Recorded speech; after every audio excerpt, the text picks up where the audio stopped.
Now this is one part we aren't going to hold to Luther's original order because I'm not going to stand here and preach at you for an hour. So I do want everyone to get home in a timely fashion. So we kind of have to acknowledge the elephant in the room, don't we?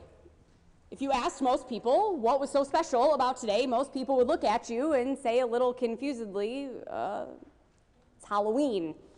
I don't think you would find many people who would immediately jump to, it's Reformation Day, before acknowledging all the things that are pumpkin spice and horror movies about today. And honestly, I'm not afraid to admit the fact that I adore Halloween. It is hands down my favorite holiday, from the costumes to the atmosphere, from the TV specials to the candy. I love everything about it. But what I've always found a little weird about Halloween, though, weird and kind of interesting, is that it's one of the few days a year that we put aside every societal convention that we've built up for ourselves. We grow up hearing things like, don't talk to strangers, or don't take candy from people you don't know. We live with the acknowledgement that sometimes the dark can be a very scary thing, and the time when uncertain things can happen. We encourage people, from children to ourselves, to live their lives as they are, to be themselves unabashedly.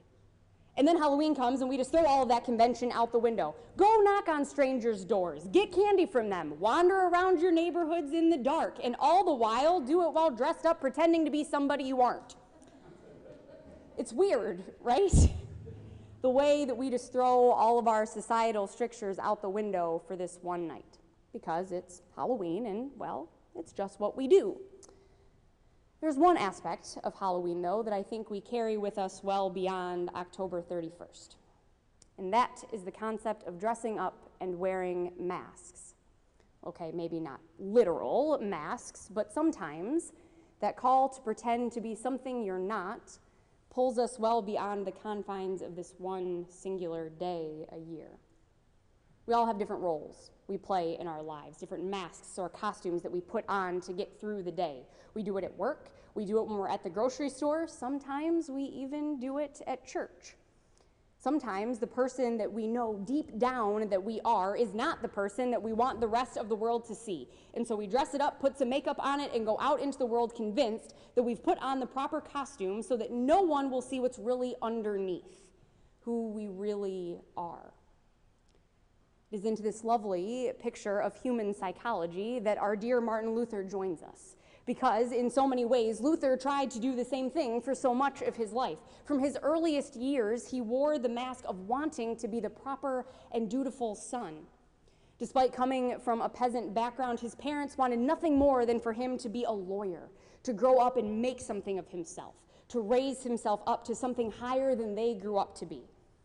And Luther followed that path that was set before him, not necessarily because he wanted to, but because it was what he felt he should do. This is who his parents wanted him to be, and it didn't matter that his studies were uninteresting and torturous to him. This was the mask he had chosen to wear. Dutiful son, future lawyer. Of course, we all know the story of how that mask got obliterated. The fated walk home where he finds himself caught in the middle of a lightning storm. Convinced that he was on the brink of death, Luther made a deal with God through St. Anne. If he survived, he would become a monk. Thus, one mask traded for another. Luther would be the first person to tell you he wasn't what he would define as a good monk. It wasn't his first choice of occupation anyway, but he'd made a deal. And so he did what he thought he needed to do. He spent those years toiling away in a monastery, living in fear. Fear of God, fear of his own sin, fear of what he was convinced was his direct pathway to hell. Fear that he would never be good enough, no matter how much he tried to act that part. Yet there comes a time in every life, a critical point where we have to ask ourselves if the masks are worth it. For Luther, that critical point came in the revelation of discovering justification by grace through faith, realizing that no amount of work or good deeds can earn you God's love, but in fact that love was already there in the death and resurrection of Christ. The revelation that Christ had died for him and his sins was the push Luther needed to throw off every mask he had ever worn and put on the clothes of the person he truly knew he was, a teacher and a reformer. It would have been so easy for Luther to keep up appearances, to maybe leave the monastery but still go along with the status quo, keep his revelations to himself. The easy mask would have been that of dutiful professor, teaching his students the accepted norms, the standard theology, not encouraging them to question anything. The easy mask would have been dutiful priest, following the dictates of the church, promoting the sale of indulgences, making sure that the people in the pews were believing and following the same old, that they'd always been told, no questions asked, no controversies raised. That would have been easy. But that's not who Luther was.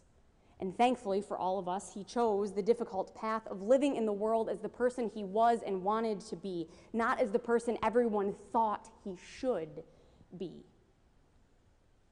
And so the world was introduced to the real Martin Luther, the real person he was behind all the facades, a man with a fiery temper who sometimes spoke out of turn, most times for the good, other times for the truly bad, a man of conviction who refused to back down in the face of excommunication and the threat of death, a man who was willing to use a hammer and nails to get his message out, a man who refused to look at the oppression of the poor around him and keep silent, a man who deep down held the identity of a rebel, who just wanted to talk about God openly and honestly around a table filled with good beer and students willing to join the conversation. A fiery rebel who occasionally shoved his foot in his mouth. That's who Luther was under all those other masks. And so it begs the question, what about all of our masks? What about the person deep down within us that we hide because we're afraid or because we don't want people to see who we are? I think far too often the person that we present to the world is the one that forgets our ultimate identity is that of a child of God who is called to boldly and loudly proclaim that we love God with all our heart, soul, and mind, who also loves their neighbor as themselves. I think we have a tendency to dress up our faith in quiet, simple conventions because we don't want to stir the pot, because we don't want people to think that we're weird or one of those crazy Bible people, because we don't want our faith to get in the way of life moving smoothly. And so sometimes we put on the masks of people who forget that the way that Jesus boiled the law down was to two simple and yet exceedingly complex things: love of God and love of neighbor. We put on masks that forget what it means to go out into this world as Lutherans, as people who claim the heritage of a feisty, fiery rebel, who don't want to be hammer and nails people, for it's easier to be quieter.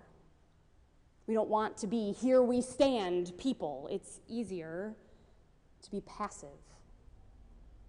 We don't want to be grace people because it is far easier to be judgmental. But that's not who we're called to be. And we know that that's not who we are deep down. Who we are children of God who have had the law and gospel written on our hearts so deeply that it is impossible to forget that we are God's and that God calls us to greater acts of love than this world could even comprehend. Who we are people who do say, here we stand, and we stand for grace and an all-inclusive love that does not bar the doors of the kingdom to any, but in fact throws them open and welcomes in everyone and says that there is a space at the table for you, no matter who you are, no matter what mask you have on today. Who we are people who proclaim that we have been forgiven, who proclaim that we are loved and are thus sent out into the world to carry that same message to every corner of creation. You know, I read the following tweet today, something that Luther would never have said. I mean, maybe, birds could have talked back then, who knows, you know. But it said this. It said, Halloween is fun, but what terrifies me is the hour when I must throw off my mask and reveal myself. Luther's journey to that hour was a harrowing one, but he did it. So now, 500 years later, we must ask ourselves if we are ready for that same hour.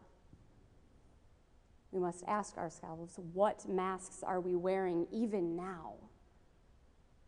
And are we indeed ready to throw them off and be the rebels we know we are? Amen.